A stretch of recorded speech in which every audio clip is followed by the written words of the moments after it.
The New Mexico Arts Imaginative Collective has organized an art show called Gateway to the Sense of Wonder. This is going to be taking place at the City of Albuquerque's Open Space Visitors Center. And we're here to talk about some of the aspects of the individual contributions by the participating visual artists. So anyway, it's obvious that what we have in common is an intersection between nature and art. And so in what ways is this true? I know that for my part, whether I'm doing a portrait or a landscape, or in my case, most recently, a mountainscape, that's nature. I'm working from nature, and then I'm bringing in the imagination. I think that I am becoming more conscious of the changes in nature that are taking place all the time, constantly, whether they're seasonally or sometimes the weather, goes in a certain way and changes the way the light hits the mountains, the way light hits some of the people that I'm painting and so on. So nature, I think, in one sense, is always present in my art, and I try to be natural in my way of working. Years ago, I used to use natural pigments. I used everything from almigre, which is a type of clay that actually comes from the red dust that's found up in a hidden cave up in northern New Mexico. And I used to get certain things in my retablos, my santos, using that color and others. Most recently, I haven't been using natural pigments as much, but let's face it, ultimately, all the most and all the best pigments are not chemically manufactured. They come from nature. And so maybe if you want to talk a little bit about the intersection of nature and your art form. Well, one of the things that I do, I have three, it is going to be at the open space. There are three different types of wood, and it's a metaphor, and they're kind of facing each other like this, and another one, and then there's this gauzy type of metal curtain that goes over them, and it's called impending collision. And so it's a construction of different types of wood. There's cottonwood, pine, from a pine tree that was struck by lightning, certainly nature, and another type of pine, the piñon. Well, the titles in my work for this exhibit, there are certain words that pop out, like sunrise, and then I tied it into is a sense of wonder, or magic is a sense of wonder, joy is a sense of wonder, color is a sense of wonder, or a gateway to a sense of wonder. And using nature, the word sunrise, because every morning I enjoy seeing the sunrises here when I wake up. And that's another day I get to experience. Seeing the sunrises here in New Mexico can be very inspirational to anyone, especially an artist, and also the sunsets. So nature does play an important part in my artwork. Thanks, Bobby. Rebecca? Glass is all nature. I mean, glass is nothing more, it's melted sand, right? So you can't get more natural than that. But what gives the glass its color are the different pigments that are used, which come from nature. So the color red, for example, used to be really, really, really expensive because they'd use gold to make the color. I have no idea how they make the pigments, but I know that they come from different, like natural things around us, and that's put into the melted sand, because melted sand is clear, which, by the way, is my favorite color. And and that's how they color the glass. And then the way that they actually make the glass into these big, huge glass sheets is they will typically just get this molten sand onto this table, and then it dries as it goes down a conveyor. It looks like a little air hockey table from what I have seen. And then that's how you get all these really cool designs in the glass, and it's all just done with air and sand and different soil pigments and minerals and metals, and you really can't get more natural than glass. So Vance, what's your favorite color? No, actually, I was going to say color too. Parachute. Oh, it's a parachute. What's your color? Your parachute or something like that? I forgot to tell you, there will be some trick questions. No, I'm kidding. Actually, you know what? I think clear is maybe one of your favorite colors, just judging by, like one of the pieces I saw on your photo, one of your pieces that I saw on your website, it had the warrior, but there was a lot of negative space. And so, there's whatever colors behind the spine of your warrior. Very good point. Yes, that is clear. The negative space in between the branches is clear. Yeah. Okay, so is that intentional? Do you use that maybe sometimes built into your design of your work? Yeah, absolutely. When I first had the idea of doing a human type figure out of the tree branches, because I mentioned I was building chairs, and just a word on that, I felt very restricted doing chairs because the tree branches grow the way that they grow. A chair has to be very specific, for your body. You have to sit in it, has to be comfortable and all of that. So I started getting frustrated with just artistically my limitations. So I started doing sculptures. And it was, it was an idea, and I experimented, and then it worked out. Well, one of the places on the sculptures is the torso is like a triangle like this, and inside that triangle is empty. Cool. And so that was one of the kind of design elements that I was going for was some space inside. Like I didn't want to do a trunk coming up that has that's all solid. I wanted to give some space. Without the empty space, whatever else is filling it in just loses. Right. You lose that. So, yeah. Well, thank you for sharing that with us. Thinking about any special insight that we may have come across, discovered, or found ourselves confronting, recently, I realized a couple of years ago, I had one day, I had poured out too much umber acrylic paint on my palette, and I didn't want to waste it. And I had several other blank canvases, and I thought, well, I'm just going to, instead of having a white ground, I'll work on a combination of the white ground and the burnt umber brownish color. So what I did was I watered it down a bit, and I started getting, wider brushes than normal, and I started just, I had them on a table, and I was just, brushing and just spreading paint everywhere. And then I stopped and I said, oh my gosh, I'm having an insight. What I started noticing was this is going to force me to do this, to work smaller scale here, to work angular here, to work more organic shaped here or whatever. And so I let the things dry. And that actually became my sketches. All this, extra paint that I put on blank canvases, the way it dried was the way it ended up being. And so my insight was the whole idea of not always planning everything from the very beginning, but discovering it, or maybe not even discovering it until the middle of the painting, because later on I started saying, well, I could start with the umber as being my ground with some patches of the white gesso showing through, and maybe let me go from an earth color to maybe a warm color. So I started including some cadmium orange, some red, and things like that. And I started doing the same thing, just making it watery, throwing it on there, and saying, okay, let's see what comes out. And go, okay, that's what this is going to be. And so I had that insight of just loosening up my established patterns of approaching the work. So have you had any insights, whether through the working of materials or a change of subject matter or anything recently? Well, I was working on a portrait of a guitar player who plays acoustic guitar. And I made one and I wasn't satisfied with it. I was just making a larger one, and I didn't like it. My neighbors, wow, it's great. And what I did is I painted over it. You just gessoed over it? I just painted over it. And the thing is, the insight I've had is that it's okay. You can get rid of something. You give it up to the gods, and there's miles of canvas down the road. Yes. It really is, and something will come out, and that's the one I'm painting now. That's Arrival, because that's what it was is I went to sleep. What am I going to do with that canvas? I really don't like it. I just painted over it, and my neighbor was shocked. Oh my God, it was so good. I was like, yeah. And then they told me, I think Bill said it looked like somebody on television. I was like, okay, but I got rid of it.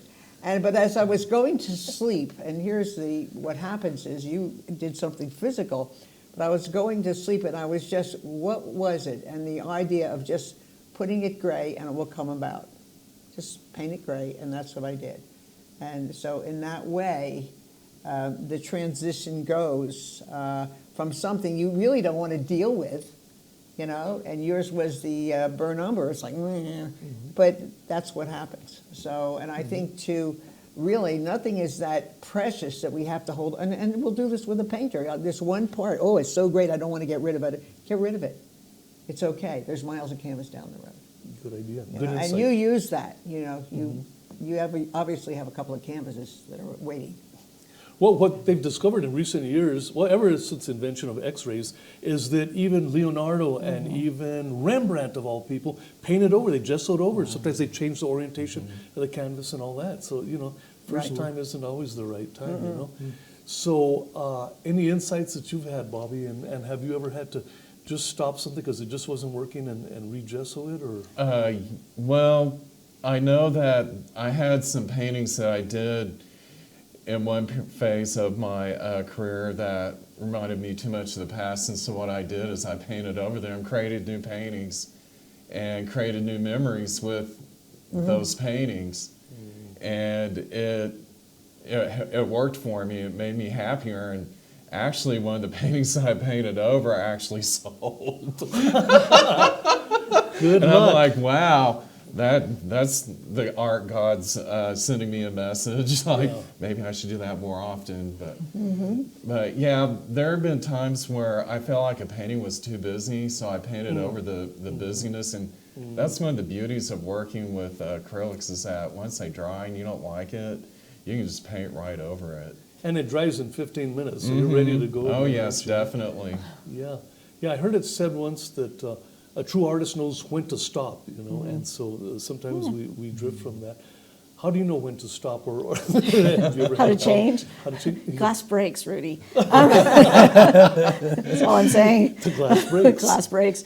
Yeah, actually, the backsplash that's on the website, that was a huge inspiration. I had this talk about a middle space, and everything was just looking the same, and I was getting bored, and I thought, you know, I'm going to put a stump right there, and then I put all kinds of vines and things around the stump, and it's the centerpiece now of that backsplash, and it was totally unintentional, and it just turns out that it fit perfectly in the spaces that I had created for that. So it wasn't planned, it wasn't in the pattern, because with stained glass you have to make a pattern so that all the pieces fit together. And it was one of those things, it wasn't in the pattern, and I basically changed. I went from clear to umber, Rudy, and made it tree trunk influence. style. No, not at all. But it actually turned out really cool. A lot of times pieces just break, and you're like, all right, I wasn't supposed to have that there. Let's see what I can do to remedy this situation.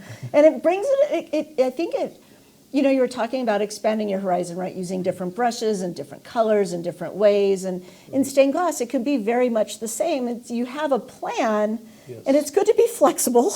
Right. It's like, well, that's not going to work. What else can I do? And it really does expand, I think, your creativity quite a bit, but also your boundaries as an artist. You know, so that you're not stuck in a box and you don't have to do the same thing over and over and over again. And I do agree with you. I think wood, you know, your medium, whatever it is, talks to you, and you have to be still enough to listen and open to listen. Well, I think you've influenced me. Instead of you went to burnt umber from clear, maybe I'm going to go from burnt umber to clear myself, and I'm just going to turn in one, you know, frame without anything in it. People can look out at the open space and see what I've been seeing all along, which is the Make sure you Sandia sign the bottom Mountains. there, Rudy. Yeah, and then take credit. Do I sign the frame, I You should guess? sign the How frame. does that work? I'll do a mosaic in your name if you want. We can do a collaborative piece. You're not going to put just a blank label with nothing on the pedestal and call it a sculpture, are you, by any chance? No, that's never crossed my mind. Crossed your mind. For sure. Okay. Yeah. No, what about any special insights in the last couple of years or recently? Or? Yeah, for sure. Well, I mentioned this piece that I started right before Christmas and got very frustrated with. So I was doing like sort of an angelic being is what I had in mind, with wings that come up like this. Okay. And so the curve on those wings was very important. But when I was there before Christmas, part of it is the weather. It was cold and windy, and I was I'm outside harvesting tree branches and, uncomfortable. So I grab what I can. So I did the wings, but they didn't have that nice curve to them. They had like more of an angle at the bottom. And that was one of those moments where it was like, okay, I have an idea. I want the curve. This is what I can find, so this is what I'm going to use. Then, that was really like a big source of my frustration that I was having at that time. So when I took a break, I came back and was like, no, I'm just going to take whatever time it takes to find these curves because that's what I want.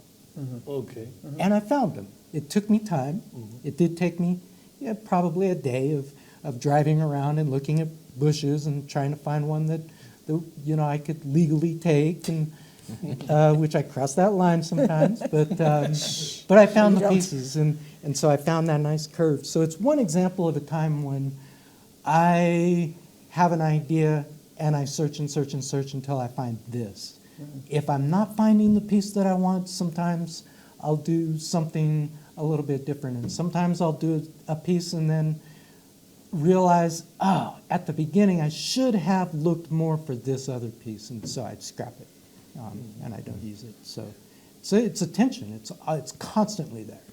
So ultimately, if we haven't created our masterpiece, we've got to keep on keeping on and keep working, right, and do some work.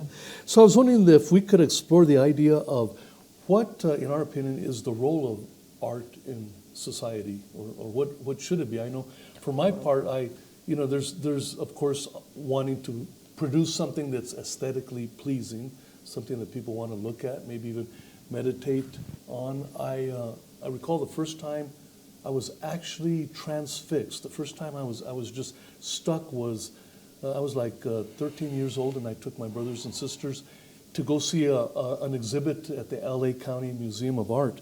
And it was great. There was mummies and things like that. But suddenly I came across this painting, and I thought, oh my God, I've got to see what's going on here. And all it was a still life of a basket with apples and stuff like that.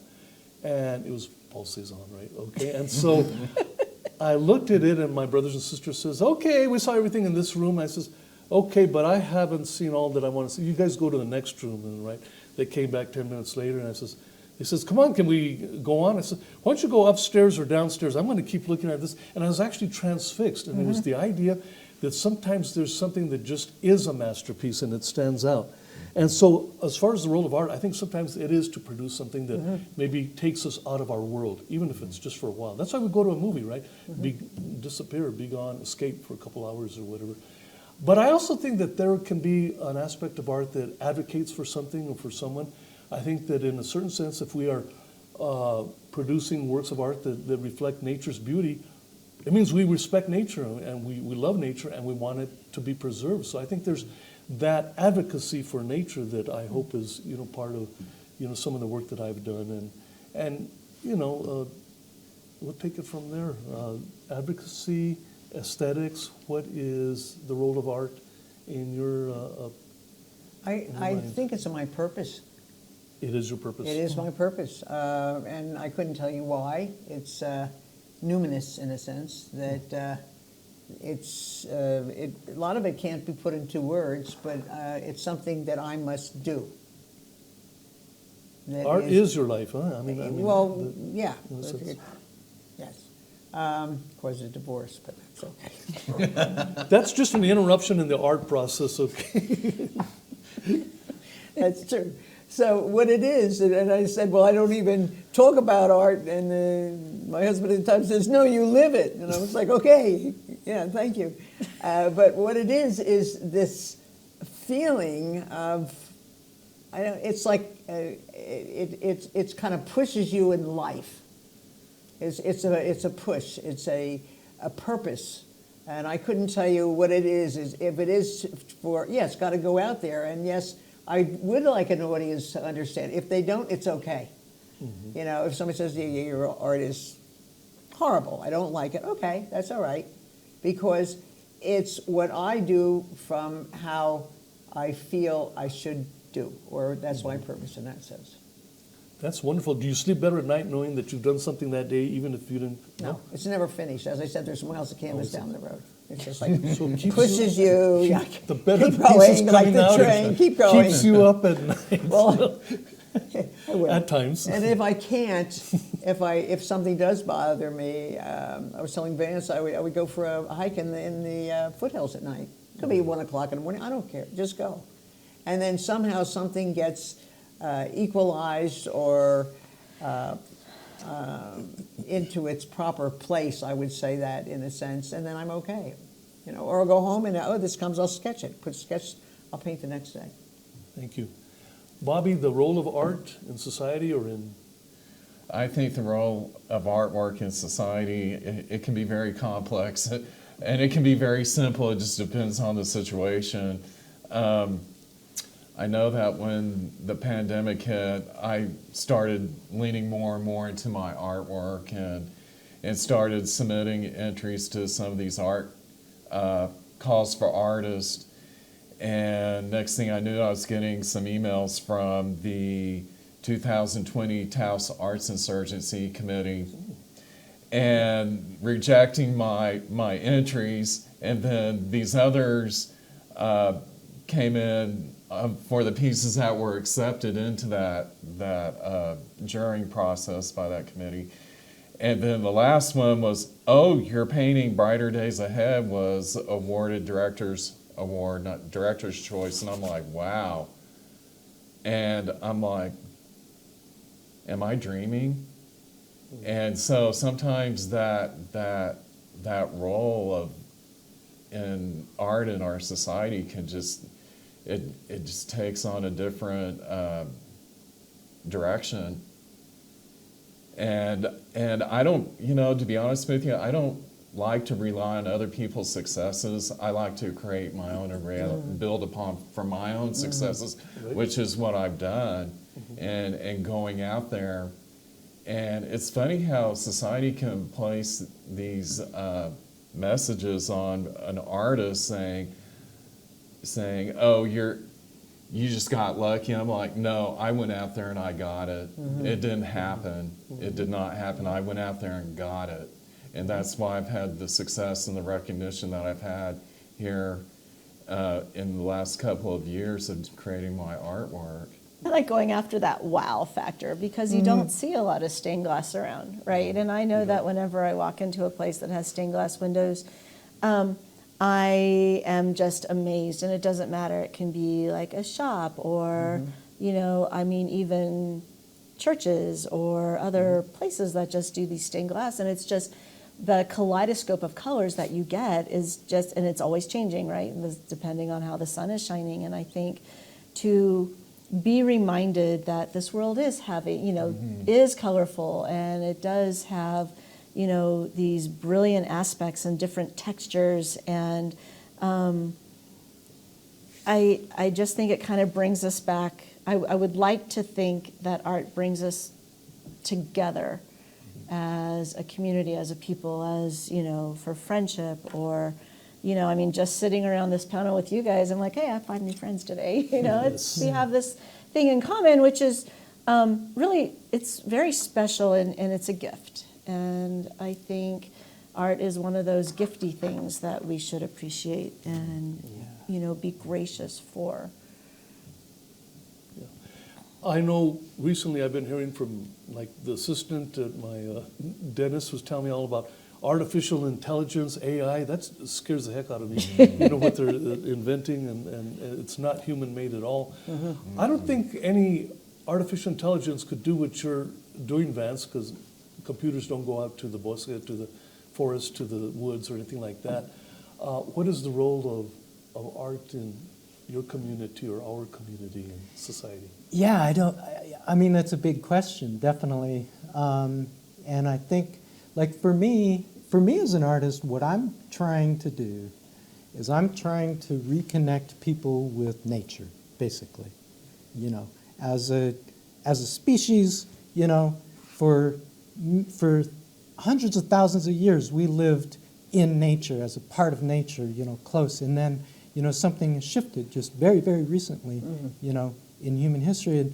And so I think, you know, we feel that in our souls. We feel like an emptiness if we're not connected with nature. So what I try to do with my art is to bring that into a person's home, so that they can feel this energy that I experience when I'm out, doing my work, and then I can bring it in and bring a bit of that, spirit of nature, I guess, into someone's home.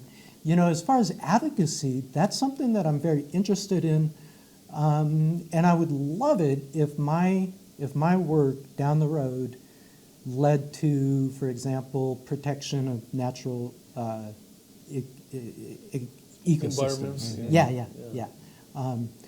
One of the trees that the angelic being that I'm doing, I'm making out of salt cedar tree branches, Okay. which I've learned. I never knew about salt cedar until this piece. I found it. It's an invasive species in New Mexico, and I would hope that at some point my work would draw attention to care for our natural environment. It does. We have too much salt cedar in the Rio Grande, and what it does is it sucks up too much water, and it's bad for cottonwoods and other things. But yeah, we can get an awareness just by even your piece. So I don't know what title you're going to give that salt cedar piece, but well, it won't be artificial intelligence. It will be. It will have been a piece created by a. Maybe I'll go to ChatGPT and find the name. What's the name of this piece? And They'll tell you. And it'll tell you, right? Well, essentially, the New Mexico Arts Imaginative Collective is in the process of building an arts community. How do we see our role in it? I think my role is I love participating in meeting new friends and group discussions, and in us dialoguing. I know that there's an independent filmmaker, one of my favorites, by the name of John Sayles, and he says every film should be a jumpstart to a national conversation. We talk about things, And so I see our art shows and those that I participate in as being part of that building of an arts community. And I hope that it goes beyond that, because I know when we bring in people who are the audience, friends, family, or people soon to become friends, we start a dialogue. It jumpstarts a dialogue. How do you see your role in building an arts community? Well, I think that that people who don't know about art can be exposed. And I do keep my paintings on my phone, and I'll just show them. And I know it sounds narcissistic, but I'm saying, what this is, look what kids can do and so forth. And my neighbors, I have a little patio, and I live next to La Petite School. And guess what I find out there? Some kid made this great painting. It looks like an egg and kisses, and I was like, oh my God, it's like somebody sent me a Valentine. So I put this on my wall. People come, what is that? I said, you can't believe it, these little kids. Look what they did. And I think if people understand that it needs to be expanded into kids and not necessarily successful artists, and this is what we need to do. Keep it in the schools. Don't take it out. Right. Yes. New York, when my kids went to public school, guess what? They had an art teacher. They had these finger paints, and I think the parents too. I used to get butcher paper and roll it down the hall and have my kids on, markers, and they were doing all kinds of stuff, because they initially were doing it on the wall. Something good. And I think that the parents should do that. Get the kids supplies. Let them try it. Don't sit them there, in a cart in the grocery store looking at their phone or some game. It's not participatory, and I think that's the thing about artists. And before you were saying, I wanted to put that if I paint a particular place, I have a sense of presence. And when I paint that from sketches, I want to keep that presence. If I don't, I go and get a cup of coffee, come back and keep the presence. And I think that's part of it. But in the community, I think we just need to advocate for more kids and people being exposed and doing it. Thank you. That's brilliant. I remember when I was at UNM, and they said to all the teachers who were trying to get a certification in art education, they said, well, you know, there's 100 of you here, but only 1 or 2 of you are ever going to get a job. And even for the 1 or 2 of you who get a job, just remember one thing. Your job is not to create artists. It's to create environments where the art process takes place, because believe it or not, kids do better in geography, in mathematics, in language acquisition and everything else if they're also getting their art. And I'm glad to see that, well, I guess like Bill is part of the process of changing STEM into STEAM. So it's not just science, technology, engineering, and mathematics, but now we're adding the art in there. So it's arts. Yeah. Arts is for everybody, and arts is for all time. Right. Share with us. I agree with you 100%. And what I've heard so far, yes, art is very much needed in the school system. I had it as a child, and look where I am today. I'm working in a public school system. And also when I see children creating artwork, I remember that I had a mother that was a preschool teacher who encouraged me to be creative with my artwork. Matter of fact, when I was 2 years old, she caught me scribbling on the floor in our family room in Fort Worth, Texas, the house I grew up in. And she did not scold me. She slid more sheets in front of me saying, "Here, Bobby, keep drawing." Yes. And every birthday I celebrated in my childhood, my mother gave me a package of manila paper and crayons. Cool. Awesome. And so my role as an artist in this society is to encourage others to create artwork.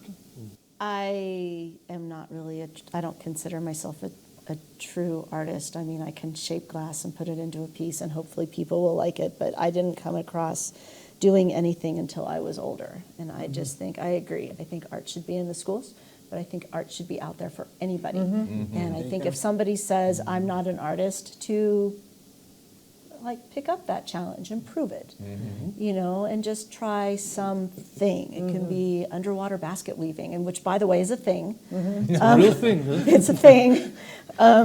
And so whatever you want to explore, to just, you know, we talk about breaking out of boundaries as artists, break out of boundaries in your life, do something different, make it fun, make it exciting, you know, try new things. I think if COVID hasn't taught anybody anything, I hope it's taught them that, because we were so separate for so long that I know that my stained glass, you know, what I decided to do as stained glass just exploded because you know, that was what I had to do.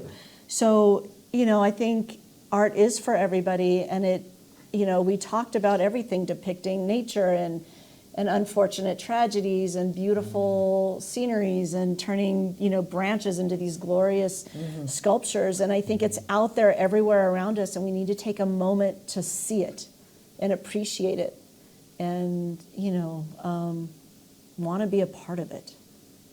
Well, and you are helping to recreate and pass on artistic traditions because, you know, yeah, there's a lot of painters, a lot of sculptors and whatever. There are not that many stained glass, people working in stained glass, so you're preserving a tradition, you know, and an art form that needs to be preserved. Thank you, Rudy. I didn't think about that. Well, when I was teaching I was teaching a humanities class in Santa Fe, and I remember we got to you know, Renaissance period and stuff like that, and we had to talk about the fact that the beauty, the strength, and the power of stained glass had to do with, even though most of them were in churches, those pieces, those images were communicating to a basically illiterate population, people who didn't know how to read or write. That's how they learned the stories. They go, well, and people would explain, well, this is the story behind St. Francis or whatever. And so, yes, it's still very much needed, you know, and thank you for your contribution. Thank you. Vance? Yeah, Your role? creating community, you know, bringing people together. I mean, all of that. You know, thinking of arts in a, you know, in the broadest sense of dance and music, and, you know, bringing people together around that, I think is, you know, it's something really valuable in our society today, because we're so, you know, in one sense we're very cut off. We're very, you know, like people live their lives and you know, they wake up in the morning, they take care of their family, they go to work, they come home, and people can get very, very kind of like closed off to to the rest of the world and what's happening around them.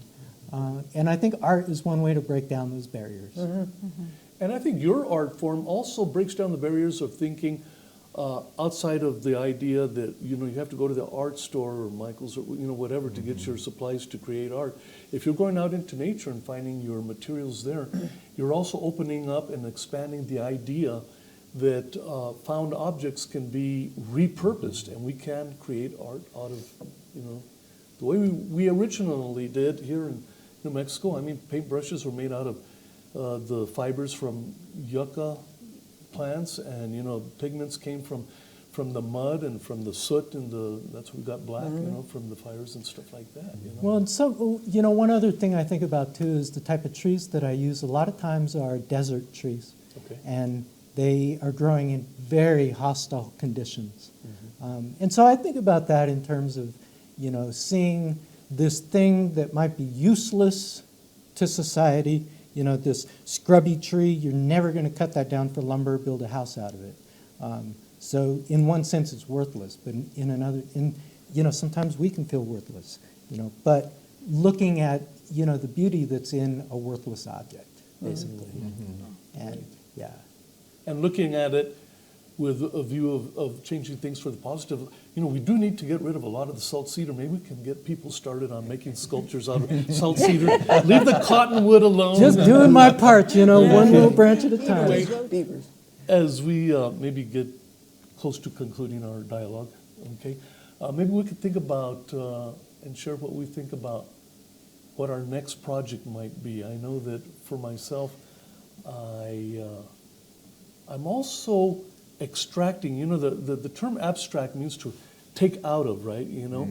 And one of the things that I've done, just barely starting, but I think I'll do more in upcoming projects, is sometimes there's a corner of the piece of art that I've finished, you know, a painting I've done, where I like just maybe the background here, or maybe this part of it right here. And I'm saying, I'm just gonna take that part and recreate it, but on a larger scale, and eliminate some of the other stuff. So I think part of my thinking around what I'm going to do for next projects has to do with maybe previous projects extracting some things. I know that a piece that I'm just about finished with, I actually took the idea of having this window made out of rock, and it came from a photograph that my wife had taken of me when we made a visit to Hema's monument, and there's a lot of you know, the adobe and the rocks there. And yeah, you normally see the sky through that window. And I thought, but I wasn't sure what I was going to put inside of it. So I painted the outside frame of the painting first. And then I had an idea of one painting that I was going to put in. And I thought, no, that's not going to work. And I was going through my paintings and I discovered something else that I would work with. So I put two different ideas together, and it turned out that they worked, you know. So I think I may be doing some abstracting from some of my own work and including that as part of my compositions of some future works. Any ideas for your next projects? There's no limit, and there really is no limit with art. There's all kinds of things from collage. So I wake up sometimes, what are you going to do? You know, well, there's the canvas, do it with the canvas. Well, no, maybe I'll do something else. And sometimes I do get waylaid, but the canvas is there, and the canvas says, come on now, I'm over here. So your work calls to you, doesn't it? Huh? Yeah. Keeps you awake at night. Yeah, and I just get up at 2 o'clock in the morning and say, okay, just do something. I can't use this arm because I had reconstruction of my shoulder, so this is the right arm, and this is not my dominant. So I'll do something. Just do something, you know. And then it comes, you know, well, there's the brush. You have to clean it and wash it. So by that time, it's like 3 o'clock in the morning, okay. But it's, yeah. It does. It calls you, and I think if you just do something, then it's on the road. It's going forward. It's going forward. Yes. Next project or projects? Oh, I have several in the making these days. Anywhere from digital images or digital paintings to creating actual paintings on canvas to creating drawings for coloring books and so on and so forth. Rebecca, are there any new projects that you have on your mind, or are there things you're working on currently you want to finish? Oh yeah, I like functional art, so I like to do like mosaic tabletops and things that actually you could use. But we were talking before about favorite artists, and you got me thinking. I really, really, really like Escher, Oh, and I think Escher's Stairway in Glass would be really cool. Great.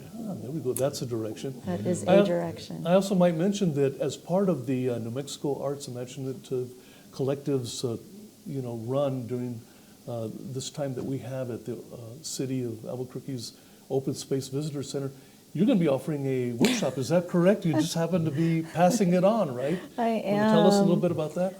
My intention, because I only have a few short hours, we're going to learn how to make coasters. And so the reason why I chose coasters is because it's a beautiful mosaic piece and yet functional and small, so it can be put into these, few hours that we have. So we're going to go over how to make coasters and how to use the glass in the coasters and Cool. how to make everything set up, and then you can go home and use it as a coaster. I'm coming. You are more than welcome. I look forward to having you there. Practical and artistic. Like, huh? you know what? You can't beat the two. Right. Vance, new stuff? Yeah, how much time do we have? We got to limit his gasoline so he can only drive so far and Yeah, get to right. so many places. right? Yeah, exactly. One specific project right now that I'm pretty excited about is a cigar box guitar. Oh, yeah. So using my same style with the tree branches and a cigar box to make the guitar. So Cool. Wait, it's been a joy. It's been wonderful. It's really been great learning about you and from you. I think as far as any final comments, we can go around. For my part, I just want to thank Channel 26 and 27 for having us here. I am completely just humbled and honored to be a part of this group. The caliber of artists here is just amazing, and so thank you. Thank you for asking me to be a part, and I'm hoping that everybody comes and experiences the art show at New Mexico Open Space starting on April 15th is when the doors open, and we'd love to see everybody there. Right. Pay your taxes in advance and be there on the 15th.